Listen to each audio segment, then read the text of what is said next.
তারা চকলেটের লোভ দেখিয়ে শিশুদের বাড়িতে ডেকে আনতো, কন্যা শিশুদের ধর্ষণ করে তাদের হত্যা করার পর তাদের লিভার সহ দেহের অন্যান্য অংশ খুপলে খেত। হ্যাঁ, ঠিক ধরেছ, আমি ভারতীয় সিরিয়াল কিলিংয়ের ইতিহাসের অন্যতম নৃশংস হত্যাকাণ্ড নিঠারি হত্যাকাণ্ডের ঘটনা বলছি। আমি শিল্পা, তোমাদের সকলকে স্বাগত জানাই আমার চ্যানেলে। 2006 সালের সেই ঘটনা আজও হাড় হিম করে দেয়। উত্তরপ্রদেশের নিঠারি এলাকার নয়ডা গ্রামের ব্যবসায়ী মনিন্দর সিং পান্ধার এবং তার সহকারী সুরিন্দর কোলি দুজনে মিলে পরপর শিশুদের ধর্ষণের পর নৃশংসভাবে হত্যা করে।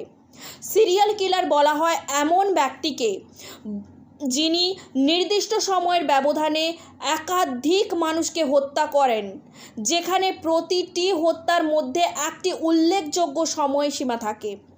তারপর প্রায়শই মানসিক রোমাঞ্চ ও আনন্দের জন্য এই কাজ করে। সালটা ছিল 2006। নয়ডার নিঠারি গ্রামের কাছ থেকে একের পর এক শিশু নিখোঁজ হতে থাকে। 2006 সালের 30 ডিসেম্বর সকালে মনিন্দর সিংয়ের বাড়ির পেছন থেকে খুলি ও কঙ্কাল উদ্ধার হয়।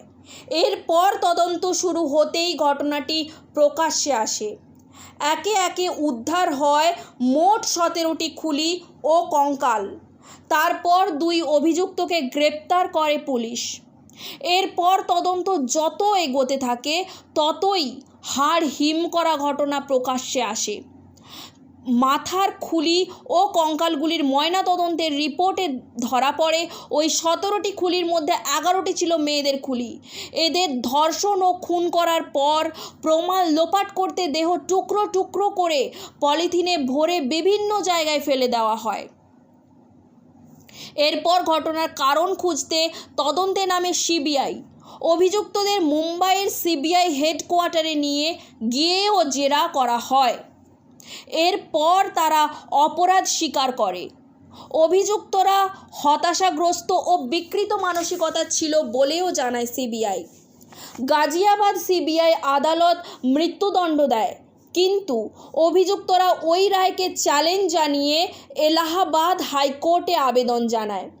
এলাহাবাদ হাইকোর্ট তাদের ফাঁসির সাজা খারিজ করে দেয় ও তাদের বিরুদ্ধে যথাযথ সাক্ষ্য প্রমাণ নেই বলে আদালত জানিয়েছে। এপ্রিল 2025 নিঠারি হত্যাকাণ্ডের কেসটি এলাহাবাদ হাইকোর্টের ডিসিশনকে চ্যালেঞ্জ করে এখন কেসটি সুপ্রিম কোর্টের আন্ডারে আছে।